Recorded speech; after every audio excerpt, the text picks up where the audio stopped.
할렐루야. 주 예수의 은혜와 평강이 있을지어다. 오늘 말씀은 바울이 증거한 이상적인 교회. 이 바울은 어디서 사역을 했냐면 이 고린도서를 기록할 무렵에는 에베소 지역에서 사역을 했죠. 에베소 지역은 지금 오늘날로 말하면은 터키 이 서쪽에 있어요. 그리고 고린도 지역은 그리스 동쪽에 있죠. 그래서 이 거리가 그렇게 멀지 않아요. 그래서 에베소에 머물렀던 이 바울 사도는 고린도 교회로부터 들려오는 소식을 종종 접하게 됩니다. 그런데 좋은 소식만 전해오는 게 아니고 고린도 교회가 굉장히 이 규모가 있고 또 다양한 계층들이 모이고 또 이방 신을 섬기는 데 익숙한 그런 지역이기 때문에 문제가 참 많죠. 왜냐하면은 우리가 요한계시록 2장 3장을 보면 그때 당시에 초대교회 7교회의 모습들을 살펴보면 대체적으로 무엇을 기록하고 있냐면은 그 시대 상황이, 그 지역과 시대 상황이 고스란히 교회에 들어온 것을 봅니다. 그들이 예수님을 믿었어도 여전히 지금까지 살아왔던 삶의 관습이라든지 그리고 문화적인 형태 이런 것들을 그대로 유지한 채 신앙생활을 시작하기 때문에 그런 것이죠. 이제 그런 상황이기 때문에 고린도 교회는 크고 작은 문제들이 정말 많았어요. 그래서 바울 사도가 고린도서를 고린도 교회에 보내면서 때로는 칭찬하고 격려하고 혹은 교훈도 하고 책망하는 일을 반복하면서 그때그때의 이 주제들을 고린도 교회 성도들에게 강조하는 것을 볼 수가 있습니다. 12장에서는 여러 가지 은사에 대해서 기록을 하고 13장에 이르러서는 사랑에 대해서 많이 얘기를 해요. 그래서 고린도전서 13장을 사랑장이라고 표현하기도 합니다. 그리고 오늘 본문에 이런 것이죠. 그래서 오늘 본문에 기록하고 있는 것은 세 가지예요. 믿음과 소망과 사랑입니다. 이 믿음과 소망과 사랑은 각각의 특징이 분명해요. 그렇지만 서로 유기적인 관계를 맺는 복음의 세 가지 요소가 됩니다. 여기서 유기적인 관계라는 표현은 일반 성도들에게는 제가 평소에 잘 사용하지 않습니다. 이것은 마치 우리들의 핏줄이 이 모세혈관부터 이렇게 심장까지 다 뇌 속까지 연결되어 있는 것과 같다. 그런 표현들, 이 피부가 온 몸을 연결해서 감싸는 것과 같다. 몸 안에 있는 살이, 뼈리, 뼈가, 피가, 그러니까 이 모든 이 신경 조직이 다 뭐예요? 각각이 달라도 하나란 말이에요. 하나. 이렇게 된 것을 유기적인 관계다. 쉽게 말하면 그런 표현을 해요. 제가 간혹 성도 여러분에게 설교를 하면서 예수님을 믿는 성도된 저와 여러분은 다 유기적인 관계다. 유기적으로 하나가 되었다. 그런 표현을 쓰죠. 왜 그게 가능할까요? 성도 여러분 한 분 한 분은 다 예수님을 믿고 구원받은 성도예요. 예수님의 보혈로. 아멘. 나만 그런 게 아니고 여러분도 그렇다는 거예요. 그래서 우리는 각각의 서로 다른 개체이기는 하지만 완전히 분리된 게 아니라 예수님 안에서 하나가 되었습니다. 이것을 유기적 관계라고 하는 거예요.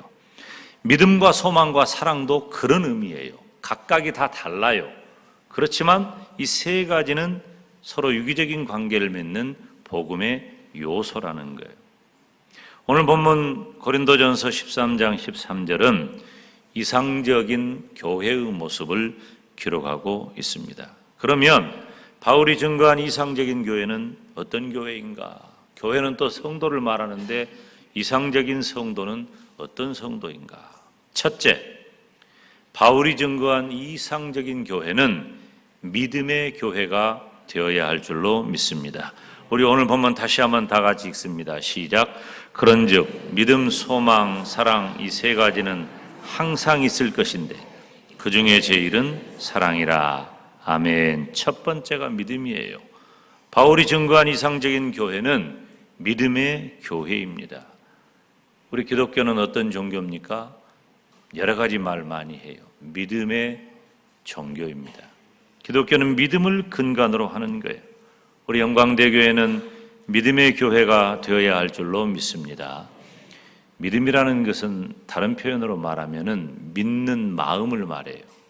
믿음이 뭐냐? 믿음을 좀 보여다오. 뭐 어떻게 보일 거예요? 내 심장을 열어서 보여줄 거예요? 아니면 내 뇌를 열어서 보여줄 거예요?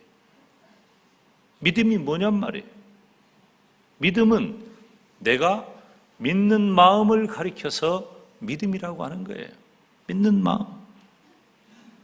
믿음은 하나님에 대해서 신뢰하고 예수님에 대해서 신뢰하는 것이 믿음입니다. 그리고 그 신뢰에 따라서 하나님을 신뢰하고 예수님을 신뢰하면 당연히 일어나는 것이 뭐냐면은 하나님의 말씀에 대한 신뢰예요. 믿음은 뭐냐? 간결하게 정리하면 하나님을 신뢰하고, 아멘, 예수님을 신뢰하고 하나님의 말씀을 신뢰하는 것이 믿음입니다. 바로 그 믿음의 교회, 믿음의 성도가 되시기를 축원합니다. 예수님을 믿는 성도는 믿음을 따라 살아야 돼요. 성도는 믿음이 좋아야 합니다. 자, 따라서 합시다. 성도는 믿음이 좋아야 한다. 믿음이 뭐라고요? 하나님을 신뢰하고 예수님을 신뢰하고 하나님의 말씀을 신뢰하는 것이 믿음이에요. 그 믿음이 좋아야 되는 겁니다. 믿음을 따라 사는 사람을 성도라고 하고 그것은 곧 교회의 모습이 되는 것입니다. 교회는 믿음이 있어야 돼요. 무엇이든지 무엇을 행하든지 교회는 믿음으로 행해야 할 줄 믿습니다. 교회 안에 너무 다양한 분들이 많아요.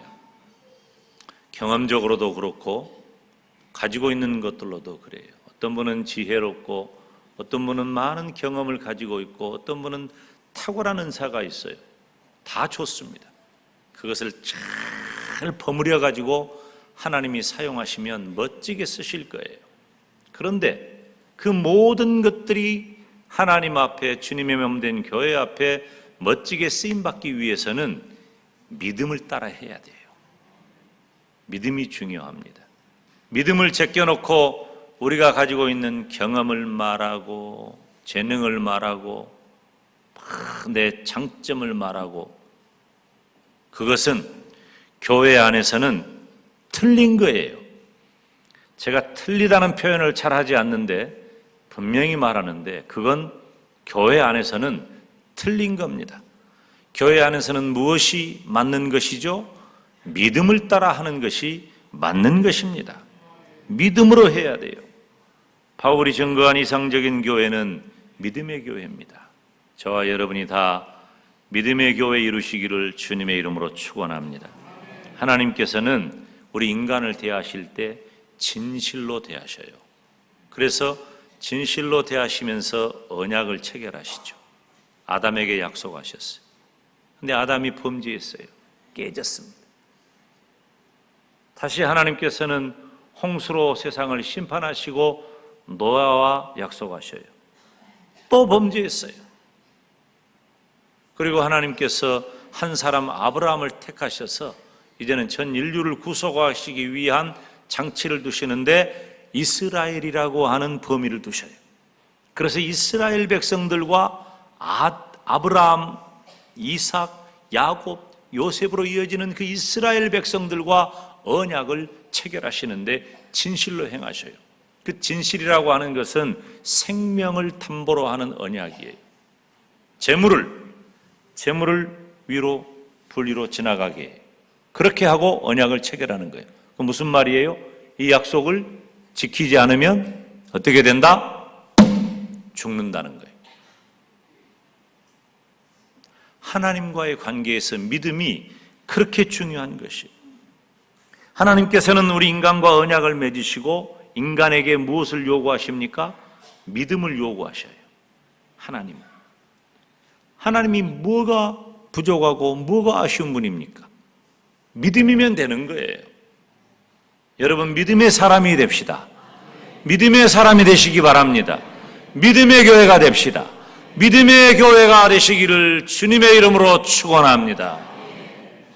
믿음으로 해야 된단 말이에요. 그런데 인간 존재는 자꾸 하나님을 벗어나려고 해. 누가복음 18장 8절에 보면 그러나 인자가 올 때에 세상에서 믿음을 보겠느냐 그랬어요. 우리 주님께서 초림하실 때부터 다시 오실 때까지를 종말의 때라 그래요. 그런데 지금은 2000년이 지난 지금은 마지막 때예요. 지난 2000년 동안 성경을 통해서 우리 주님이 말씀하신 일들을 통해서 지난 2000년 동안 일어난 모든 일들을 다 살펴보면 이제는 정말 때가 되었다. 마지막 때가 되었다. 마지막 때가 되면 주님께서 우리들에게 무엇을 요구하셔요?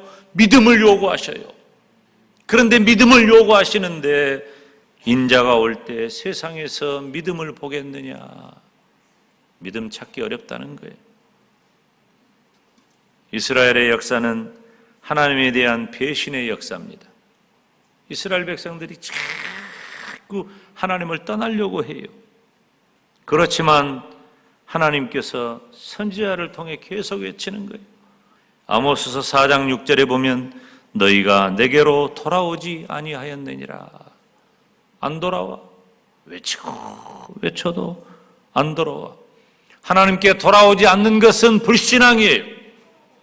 하나님께 돌아오는 것을 가리켜 믿음이라고 말하는 거예요. 저와 여러분은 믿음의 사람이 되기를 바랍니다. 지금 이 시대는요, 믿음 찾기 어렵습니다. 믿음으로 잘 안 해요. 교회도 성도도 믿음으로 잘 하지 않습니다. 여름 행사를 할 때도 백화점식으로 그냥 나열해가지고 무엇이 좋을지 모르고 그것 아니에요. 여름 행사는 보충 수업하고 똑같아요. 신앙의 보충 수업이에요. 더 강도 높게, 더 깊게, 더 오랜 시간 아이들을 붙잡아 놓고 아이들과 함께 하면서 믿음에 대해서 보충 수업을 하는 거예요. 평소에는 1시간 남짓 이렇게 지나면서 아이들에게 우리가 무엇을 얼마나 가르칠 수 있어요. 이제 성경학교를 한다든지 또 수양회를 한다든지 하면 아이들을 붙잡아 놓고 복음의 정수를 가르쳐야 돼.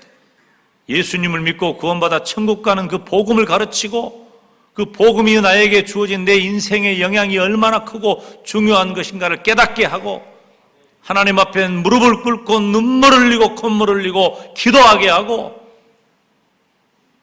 그렇게 해야 되는데 경치 좋고 물 좋고 환경 좋고 시설 좋고 물론 그런 곳에서도 그렇게 하면 돼요. 근데 그것이 모든 게 아니야. 근데 또 아이들이 그런데 안 가면 또 참석을 안 해. 참 시대가 이렇게 됐어요. 교회마다 그러니까 힘들고 어려워도 요즘 물질주의 너무 힘든 시대가 되었어요. 지금 이 시대의 교회는 인간의 이성을 강조하고 만모니즘이 강조되고 인간의 본능이 강조되고 모두 다 타락한 시대의 모습이란 말이에요. 이러한 때 우리 영광대교회와 모든 성도들은 믿음의 교회가 되시기를 축원합니다. 믿음으로 해야 한다니까요. 교회는 믿음이에요. 생각해보니 계산해보니 경험적으로 살펴보니 그거 아니에요. 기도하고 하나님이 주신 은혜를 따라 믿음으로 사시기를 주님의 이름으로 축원합니다. 바울이 증거한 이상적인 교회는 첫째, 믿음의 교회. 두 번째는 소망의 교회가 되어야 합니다. 사랑하는 여러분, 바울이 증거한 이상적인 교회는 소망의 교회입니다. 소망의 원천은 누구입니까? 살아계신 여호와 하나님인 줄로 믿습니다. 예레미야서 14장 8절을 보면은 이스라엘의 소망이신 여호와여 곤란할 때의 구원자여 그랬어요. 여러분, 우리가 힘들 때, 심지어 나라를 잃어버렸을 때, 개인적으로 범죄하였을 때 하나님께서 베푸실 은혜를 소망하지 않았습니까? 문제가 생기면 방법이 없어요. 하나님이 나에게 베푸실 은혜를 소망하는 거예요. 예수님 믿는 성도는 어떤 경우에도 하나님의 인자하심을 소망하며 살아야 합니다. 하나님의 인자가 뭐예요? 인자는 인자, 인애, 사랑, 자비, 긍휼 이런 단어가 인자예요. 지금도 하나님께서는 저와 여러분을 사랑하십니다. 자비롭게 대하십니다. 은혜롭게 대하십니다. 긍휼로 대하십니다. 그렇게 우리를 사랑하신다는 거예요. 그렇게 우리를 대하시는 하나님에게만 소망이 있는 거예요. 이 세상은 냉정해요. 그러나 하나님은 냉정하지 않습니다. 이 세상은 우리를 끝장내요.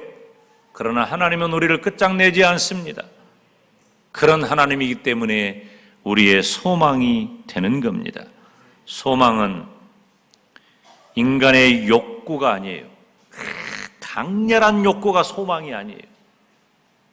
그리고 내가 어떤 소원을 가지고 있는데 그것 때문에 나에게 있는 어떤 이 심리적인 기대치, 이것이 소망이 아니에요. 성도의 소망은 대단히 영적인 것입니다. 소망은 대체적으로 종말론적인 언어로 사용이 됩니다. 종말론적인 소망은 무엇입니까? 두 가지예요. 첫째로 우리가 천국에 가는 것과 두 번째로 다시 오실 예수님에 대해서 소망하는 것입니다. 신학적인 표현으로 말하면 개인적인 종말과 우주적인 종말을 말하는 거예요. 여러분, 초대교회 성도들을 봅시다. 얼마나 예수님을 믿는다는 것 때문에 큰 환난과 핍박 가운데 고통을 당했습니까? 물론 그 중에는 믿음을 포기한 사람도 있었지만은 초대교회 성도들은 순교의 자리에 이르기까지 믿음을 지켰어요.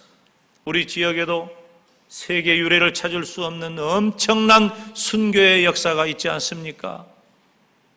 무엇 때문에 그 일이 가능했습니까? 무엇 때문에?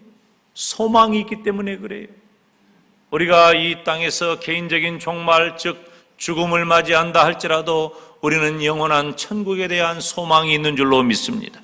우리 주님께서 다시 오셔서 온 세상이 끝장난다 할지라도 예수 그리스도께서 이루실 새 하늘과 새 땅에 대한 소망이 있는 줄로 믿습니다. 이 소망이 소망인 거예요.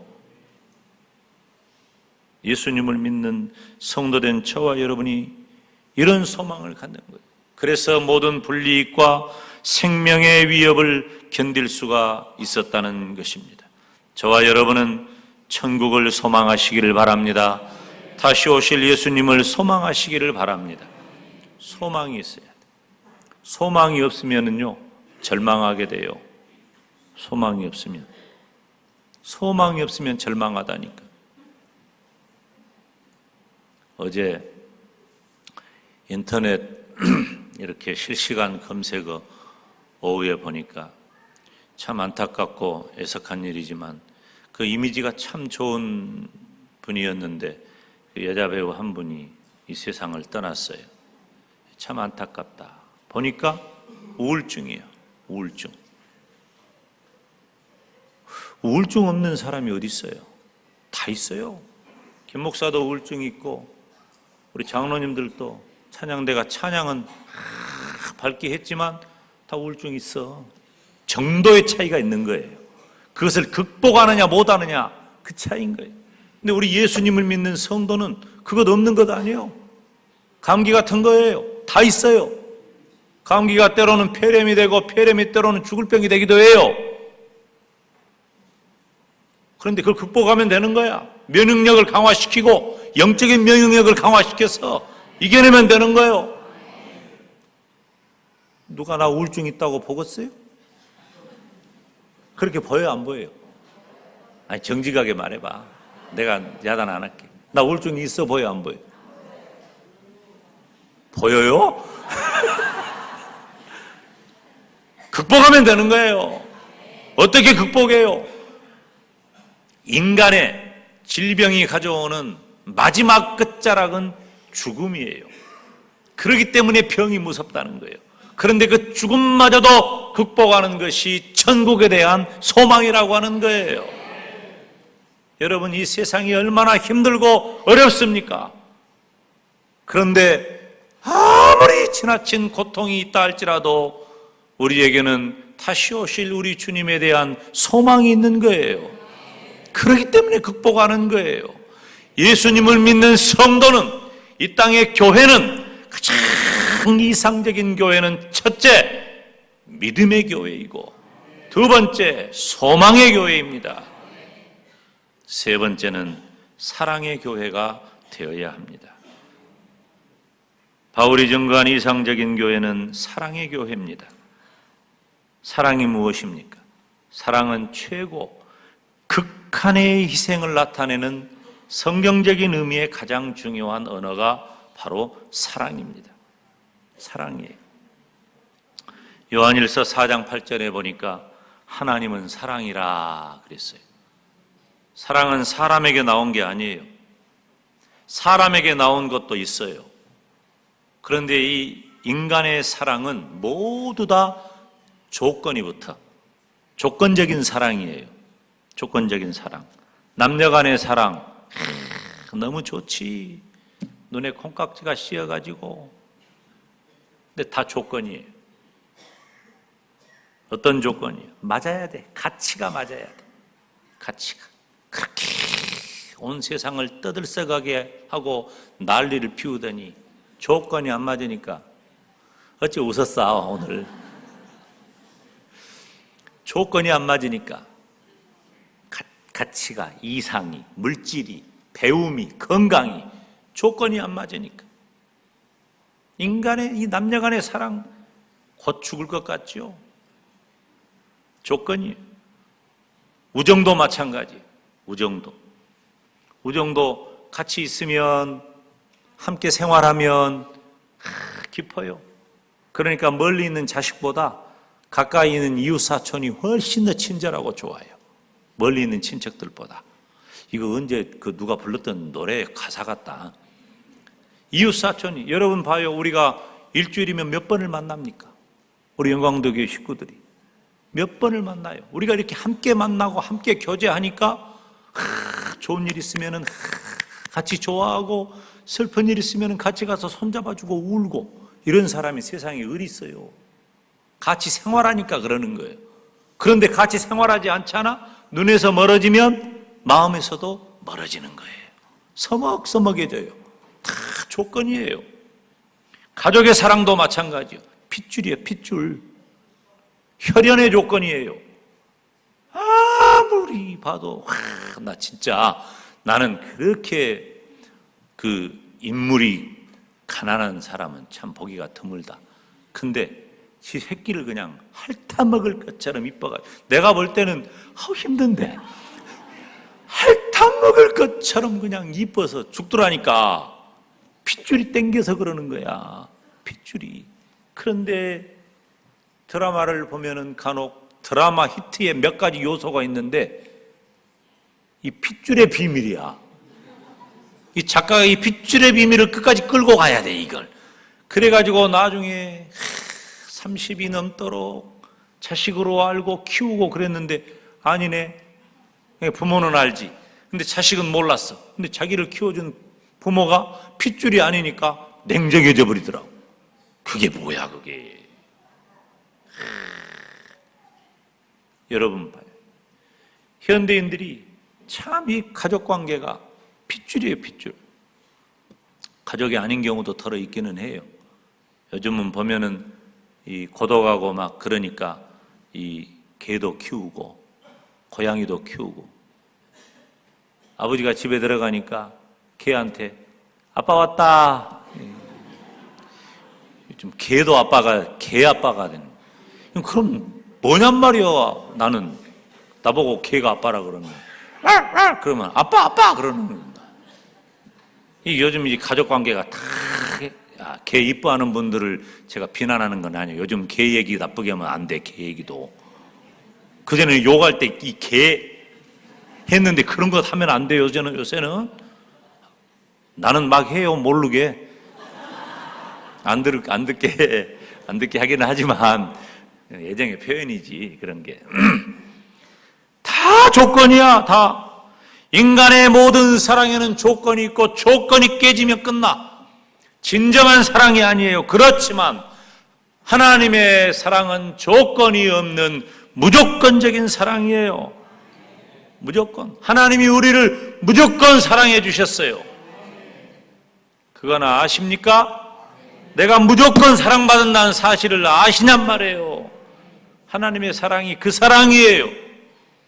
요한일서 4장 10절로 11절을 우리가 다 같이 함께 읽어봅시다. 사랑은 여기 있으니 우리가 하나님을 사랑한 것이 아니요 오직 하나님이 우리를 사랑하사 우리 죄를 위하여 화목제로 그 아들을 보내셨음이니라. 사랑하는 자들아, 하나님이 우리를 이같이 사랑하셨은즉 우리도 서로 사랑하는 것이 마땅하도다. 아멘. 사랑하는 여러분, 믿음도 소망도 크고 중요합니다. 그럼에도 불구하고 사랑이라고 하는 단어가 더 크고 중요하게 다가올 때가 많아요. 왜? 이 유기적인 관계를 잘 살펴보면은 사랑이 믿음과 소망의 근거가 되기 때문에 그래요. 사랑은 하나님의 속성이에요. 하나님의 속성. 그런데 사랑이 하나님에게 있기도 하지만 누구에게도 있어요? 우리에게도 있어요. 그것을 가리켜 신학적으로는 보편적 속성이라고 그래요. 뭐 제가 평소에 잘 안 하는데 잊어버려요. 그냥 외울 필요 없어. 그런 것은 하나님에게도 있고 우리에게도 있다는 거예요. 사랑하는 여러분, 사랑의 교회가 되시기를 바랍니다. 사랑해야 돼. 사랑하는 성도가 되시기를 바랍니다. 믿음과 소망, 사랑이 세 가지 중에 어느 하나라도 가볍거나 배제되면 안 되는 겁니다. 바울이 증거한 이상적인 교회는 믿음과 소망과 사랑의 교회입니다. 우리 영광대교회는 믿음의 교회가 됩시다. 소망의 교회가 됩시다. 사랑의 교회가 되시기를 주님의 이름으로 축원합니다. 기도하겠습니다.